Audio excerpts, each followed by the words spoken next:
Bienvenue dans cette nouvelle vidéo de Lexical Info. Côte d'Ivoire, des événements tristes se multiplient dans des localités. N'oubliez pas de vous abonner juste en bas de cette vidéo à Lexical Info. Plusieurs événements suscitent ce mercredi 15 septembre 2021 des mécontentements chez les populations de quelques localités ivoiriennes. Dans la nuit du mardi 14 septembre, les habitants des rondes à risque de Daoukro ont eu pour leur compte. En effet, les nombreuses campagnes et les invitations des autorités pour leur demander de libérer les dangereux sites ont été négligées jusque-là. Hier, nuitamment, à la faveur des pluies diluviennes, ces habitants moins prudents et aux oreilles moins attentives aux appels ont perdu le sommeil.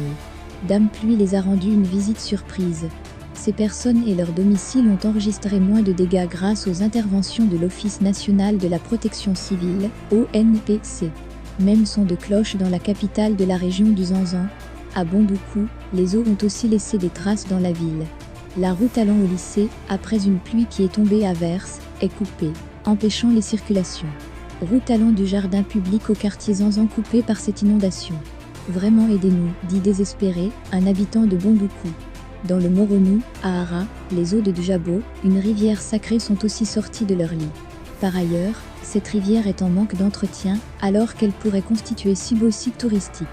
Après les pluies diluviennes de la nuit du 14 au 15 septembre 2021, le temps est venu pour nous de prendre conscience de la nécessité de protéger nos zones humides, et plus particulièrement le Djabo, un cours d'eau dans la commune d'Ara, qui est de surcroît un cours d'eau sacré. Vu l'importance des zones humides, la protection de ces cours d'eau et leur restauration écologique dans le département d'Ara doivent tous nous concerner. Nous pouvons leur donner par exemple une vocation écotouristique au lieu de les convertir contre vent et marée en habitation, car c'est bien connu, la nature finit toujours par reprendre ses droits sur les constructions de l'homme. Voici la leçon que l'on peut tirer de ces clichés pris ce 15 septembre 2021 à 09h 54 sur le cours d'eau Djabo d'Ara, écrit un internaute. Dans l'ouest profond, les murmures des populations de Biankouma et de Sipilou montent de plus en plus. En raison de l'impraticabilité de la route reliant les deux départements. Des regards accusateurs semblent être orientés vers certains cadres de la région qui, le août 2020, ont annoncé le démarrage de la route Biankouma-Sipilou. Quelques années plus tard, que de peine et des larmes, pour allier les deux départements selon Adiomandé, fils de Sipilou, la route Sipilou-Biankouma, dont on a fêté le lancement des travaux de bitumage, est en train de se couper.